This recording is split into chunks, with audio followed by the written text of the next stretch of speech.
Salut, chers camarades. Le fait historique choisi par moi pour présenter le Cameroun, c'est le patrimoine culturel du royaume Bamoun. Donc, le royaume Bamoun qui se trouve à l'ouest du Cameroun.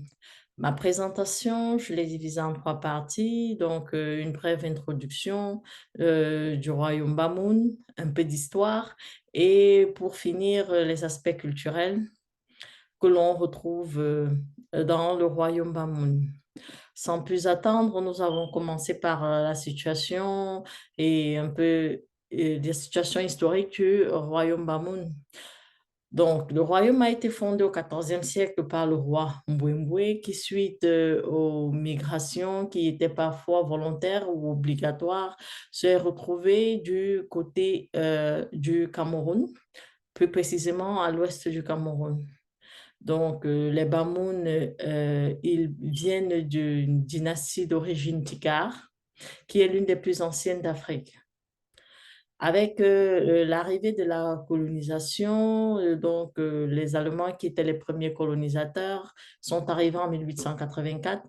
Ils trouvent une société Bamoun très structurée, hiérarchisée et bien organisée.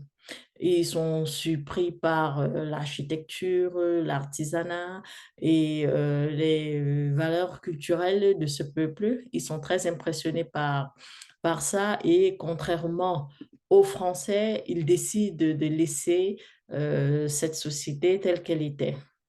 Le roi Njoya, 17e roi de la dynastie, et qui est, je peux dire, le plus important roi de l'histoire du royaume Bamoun, parce que c'est lui qui a révolutionné, si je peux appeler ainsi, la culture Bamoun.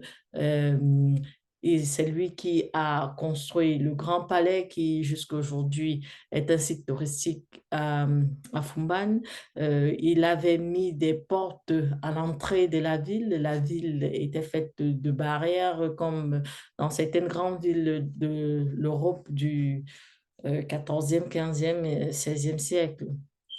Donc, il était très opposé à la domination française. C'est pour cela que en 1931, il est déporté à Yaoundé, qui est l'actuelle capitale du Cameroun. Donc, du roi Mbwembwe, à nos jours, nous sommes à la 20e dynastie du royaume Bamoun. L'actuel roi, il s'appelle Nabil Mbombo Njoya. Le Fumban et le royaume Bamoun ont été un point très stratégique dans l'histoire du Cameroun. Ils ont joué un rôle très important dans le commerce transsaharien parce que c'était une route commerciale qui reliait en quelque sorte le Cameroun aux États voisins, tels que l'État du Borno ou l'État Haoussa. Aspect culturel clé, ici, nous avons des vêtements et ornements traditionnels. Le tissu ndop, par exemple, qui est l'étoffe la plus emblématique, riche en histoire et symboles pour les peuples des Grassfields, qui sont les peuples Bamoun et Bamileke. Ils ont une musique très diversifiée et des danses traditionnelles aussi, comme vous pouvez le voir sur cette photo. D'instruments de musique traditionnelle, nous avons la double cloche, qui est toujours utilisé pendant les cérémonies et danses traditionnelles Bamoun. Ces deux types de balafons qui sont toujours d'actualité.